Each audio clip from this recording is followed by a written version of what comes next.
नमस्कार मित्रों, आपका इस नए channel art of the life में स्वागत है। इस चैनल में हम बात करेंगे लाइफ कोचिंग के बारे में, हम बात करेंगे रिलेशनशिप कोचिंग के बारे में, प्री मैरिज काउंसलिंग के बारे में और एस्ट्रो कोचिंग के बारे में, या जिसको कह सकते हैं एस्ट्रो गाइडेंस भी कह सकते हैं, और उसके साथ साथ ही कुछ और सोशल मुद्दे। आज हम बात करेंगे गलती किसकी है। बहुत बार हमारे रिलेशनशिप खराब हो जाते हैं और सुधरते नहीं हैं। रिलेशनशिप चाहे वो दोस्तों के बीच का हो, रिलेशनशिप चाहे वो पति पत्नी के बीच का हो, रिलेशन चाहे वो हमारे कलीग्स के बीच में हो, साथ में काम करते हैं उनके बीच के रिलेशनशिप हो, 5 साल 10 साल 20 साल साथ में रहने के बाद रिलेशन खराब हो जाते हैं। क्यों होता है ऐसा? कि जब हम साथ में काम कर रहे हैं या साथ में रह रहे हैं तो कई बार कुछ ना कुछ गलत हो जाता है, कुछ ना कुछ रिजल्ट गलत आ जाता है। तुम्हारा पहला रिएक्शन होता है गलती किसकी है। तो ए बोलता है बी की गलती है, बी बोलता है ए की गलती है। हमारा पहला रिएक्शन होता है दूसरे की गलती बताना। हम अपनी गलती नहीं मानते, दूसरी गलती मानते हैं। अब सवाल है, गलती उन दोनों में से ए की है या बी की है? एक्चुअली गलती के 6-7 अलग अलग रीजन हो सकते हैं। गलती हो सकता है ए की हो, अगर मैं ए और बी पकड़ रहा हूँ कि 2 लोगों के बीच में है, चाहे वो मित्र हैं, चाहे कलीग्स हैं, हस्बैंड वाइफ है, फादर सन, एनीथिंग। गलती ए की भी हो सकती है, गलती बी की भी हो सकती है, और गलती हो सकता है दोनों की हो। कभी कभी होता है कि सिचुएशन खराब है, उसमें जिसे कहते हैं समय खराब है, कई बार समय की गलती होती है, और कभी कभी हमारी सिंपली मिसअंडरस्टैंडिंग, हमने एक तरह से रिएक्ट कर दिया। और कभी कभी एक सिस्टम एरर हो सकती है कि प्रोसेस की, या जहाँ पे हम किसी मशीन वगैरह इन्वॉल्व हो, वहाँ की मिस्टेकों में एक दूसरे को अननेसेसरी ब्लेम कर रहे हो। हमारा देखने का दृष्टिकोण अलग हो सकता है। तो ये ज़रूरी हो कि ए या बी की ही गलती है, अलग अलग सिंगल। तो यूँ कहो, अगर मैं 100% केस देखता हूँ और उसमें 2 लोगों के बीच का प्रॉब्लम है, 100% गलती ए की होना, 100% गलती या बी की होना, ऐसे चांस मुश्किल से 5 या 10% है। ज़्यादातर समय में गलती अब दोनों तरफ से होती है, या कुछ हालात ऐसे होते हैं उस वजह से होती है।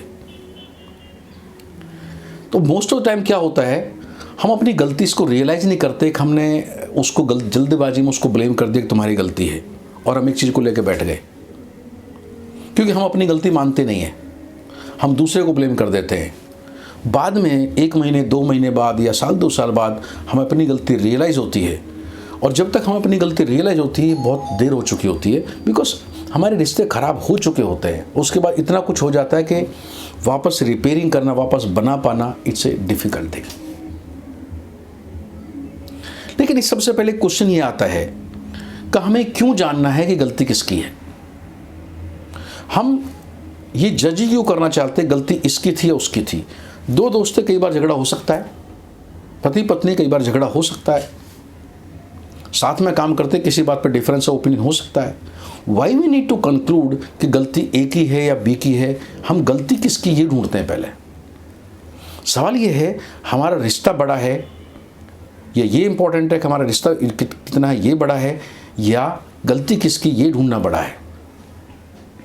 अगर रिश्ता हमारा बड़ा है तो गलती किसकी है ये मैटर नहीं करता। हमें सिंपली अपने रिश्ते पे ध्यान देना चाहिए। Some time some problem will happen.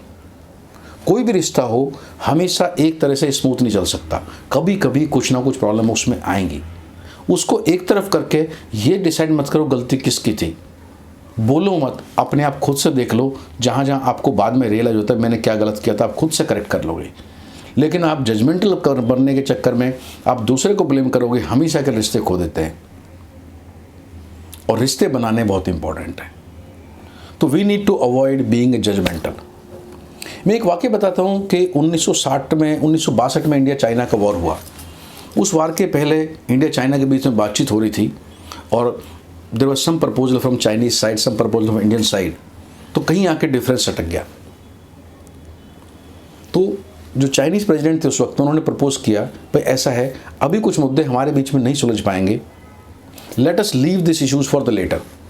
हो सकता है कोई बाद में वाइजर जनरेशन आए, हमसे बेहतर ज़्यादा समझदार लोग आए, वो इसको सॉल्व कर सकें, फिलहाल इसको छोड़ के चलते हैं।